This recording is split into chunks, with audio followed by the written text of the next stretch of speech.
vrai, je kifferais vous dire que je fais des mois à plus de 5 chiffres, que j'ai des stats de fou sur YouTube et que je performe dans mon sport comme un malade, mais c'est pas vrai. Ta mentalité, c'est de la merde, tu gâches tes relations, tu vas perdre tes amis, sors un peu plus. J'ai dû bien entendre ce genre de phrase 3 à 4 fois rien que cette semaine, et je dois bien avouer que pendant un moment, je les ai longuement pensées. C'est vrai, faut dire que je sors pas beaucoup. Les seules rares fois qui me poussent à sortir dans un autre cadre que les vidéos ou le sport sont les événements réellement importants, style un anniversaire d'un ami très proche ou encore des fêtes rares comme Noël ou le Nouvel An. Le reste du temps, je suis seul avec moi-même, et aujourd'hui, je vais t'expliquer en quoi c'est la meilleure chose qui puisse t'arriver de rester seul. Moi, c'est Gwen, j'ai 17 ans et je fais des vidéos sur YouTube. Et jusqu'à maintenant, j'ai encore rien trouvé à écrire pour la description de ma chaîne, comme si je m'étais jamais vraiment connu, et je veux savoir pourquoi. Mercredi 19 février 2025, j'écris cette vidéo. Je cherche quelques instants de quoi elle va traiter, et une fois trouvé, je commence à écrire. Avec le peu de temps que j'ai passé sur YouTube, je me suis vite rendu compte que je me découvrais une petite faculté à écrire des vidéos sans trop de vide, et que même si la qualité n'était pas présente au début, faire des vidéos me donnait un but à accomplir dans la semaine. À force de parler, à dire ce que j'avais à dire dans le but de transmettre des choses que j'avais apprises du haut de mes 17 ans, je me suis rendu compte de quelque chose d'encore plus étonnant, mais je crois que j'aime faire des vidéos, et encore mieux, chaque vidéo postée me rend vraiment plus heureux chaque jour. J'ai vraiment réussi à me créer une routine durable dont je suis l'unique propriétaire, et avec laquelle je peux faire ce que je veux en m'amusant à créer à l'infini. En bref, j'ai rendu le temps que je passais seul agréable et profitable pour moi. Et il semblerait bien que je sois pas le seul. De nombreuses études ont prouvé que les gens tirent en réalité leurs meilleures idées par eux-mêmes et que la créativité a généralement tendance à beaucoup plus s'épanouir lors du temps qu'on passe seul plutôt qu'avec d'autres personnes. Tu sais, l'être humain de manière générale est très sensible face à la critique des autres, ce qui explique notamment pourquoi beaucoup d'entre nous sont capables de penser plus librement et de s'exprimer plus clairement lorsqu'ils sont seuls. Ça y est, j'ai une passion. Quelque chose que je fais constamment sans procrastiner, ni compter le temps que j'y passe. Maintenant, c'est bien beau tout ça, mais on vit pas dans un dessin animé.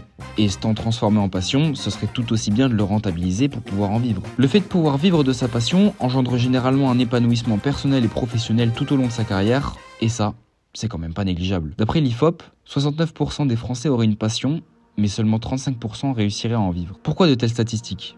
Rappelle-toi, je t'ai dit que l'être humain était très sensible à la critique, et entre nous, qu'est-ce que la critique non constructive condamne le plus ?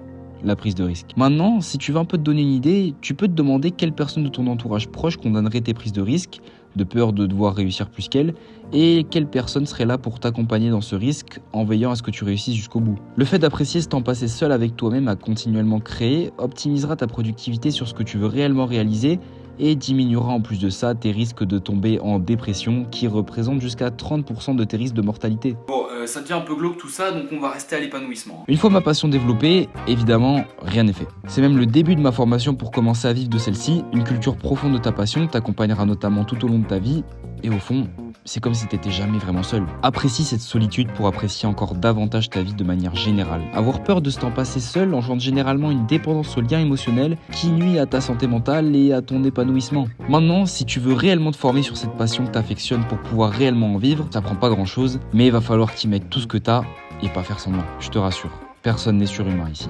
Et le besoin d'avoir des interactions, je l'ai moi le premier. Je suis surtout pas en train de te dire de plus avoir d'amis et de laisser tomber tout ton entourage. Seulement, si tu fais de ces interactions, style sortie en boîte ou soirée alcoolisée ton mode de vie, le temps que tu passeras seul ne te sera pas suffisant pour accomplir ce dont tu rêves. Chaque belle chose exige un sacrifice. Même le paradis demande avant tout la perte de ta vie. Alors à toi de voir si tu préfères cette vie ou bien cette vie. Non, je te la refais. Cette vie. Celle où tu découvres, où tu crées, où tu apprends, où tu aimes, celle qui te fait vibrer parce que tu sais pourquoi tu as choisi cette voie et pas une autre. Celle dans laquelle tu te sens épanoui avec mais aussi sans personne. Celle qui remplacera les regrets par les souvenirs et te fera même apprécier tes moments les plus difficiles. Maintenant que j'ai pu te faire voyager un peu, je t'invite à regarder ça avec moi. Ici, d'après le baromètre Jeunesse et Confiance, 7 jeunes sur 10 affirment avoir confiance en eux, mais qu'en est-il réellement ? En sachant qu'en réalité, 8 jeunes sur 10 renoncent à une de ces aspirations, à savoir prendre la parole en public, s'orienter vers une filière, pratiquer certains sports ou encore postuler à un emploi. Maintenant, une autre étude démontre que 68% des Français, et non seulement des jeunes, estiment manquer de confiance en eux, et ce phénomène, on peut le nommer comme une bonne grosse claque combo sodomie intense et retour à la réalité. Et ouais. Au final, qui a réellement tiré profit de sa jeunesse? Est-ce que c'est celui qui a appris à aimer rester seul, à développer une passion, un projet et le mettre bout à bout en place en prenant des risques pour finalement pouvoir en vivre et se forger une réelle estime de lui? Ou est-ce que c'est celui qui a rendu son cerveau dépendant aux interactions sociales en se mentant à lui-même sur son canapé rempli de chips? Je caricature beaucoup. Mais en y repensant, je suis sûr que j'ai jamais autant appris à me connaître et à savoir ce que je veux depuis que j'ai appris à aimer être seul. La solitude est parfois comme une poupée russe. Elle cache en elle la compagnie des absents. Pourquoi la voir comme un vide ou un dépourvu de présence alors qu'elle est constituée de la personne la plus indispensable pour qu'elle existe?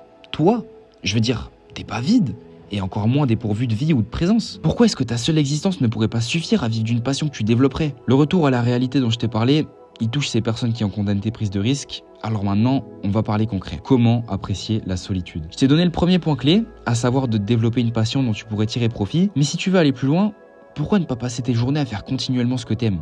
Je veux dire, t'es constamment avec toi-même. Et peu importe où et quand tu te retrouveras, ça sera toujours le cas. Alors pourquoi ne pas commencer à réellement apprécier celui avec qui tu resteras jusqu'à la fin? Ça peut passer par te faire kiffer au quotidien, apprendre des nouvelles compétences, découvrir seul de nouvelles choses, se confronter à des nouvelles épreuves. Retiens seulement que plus tu traverseras d'émotions avec quelqu'un, plus tu tisseras un lien fort avec elle. Alors pourquoi est-ce qu'on pourrait pas appliquer ce principe vis-à-vis de nous-mêmes? Parce qu'en vrai, si tu réfléchis bien, lequel des deux se fait le plus de bien? C'est celui qui tire le meilleur parti de sa solitude ou c'est celui qui se touche les couilles toute la journée? Pour pallier ça, j'ai des potes qui ont inventé une technique, mais masterclass, regarde bien. Dans un film, lorsque le narrateur décrit certaines scènes, il faut bien que les personnages présents dedans suivent les paroles, sinon on se ferait sacrément chier. Imagine que cette scène en question soit la vie que tu mènes et que le personnage principal, c'est toi. Si t'en viens à faire ça, on pourrait facilement imaginer tes journées comme ça. Et c'est ainsi que nous voyons une fois de plus Gwen se toucher les couilles toute la journée. Il reste sur son téléphone et n'accomplit littéralement rien de sa vie. On pourrait bien se demander qui a pu avoir l'audace d'enfanter une telle merde et de le laisser vivre ainsi. Attendez, on dirait bien qu'il s'apprête à effectuer quelque chose de productif.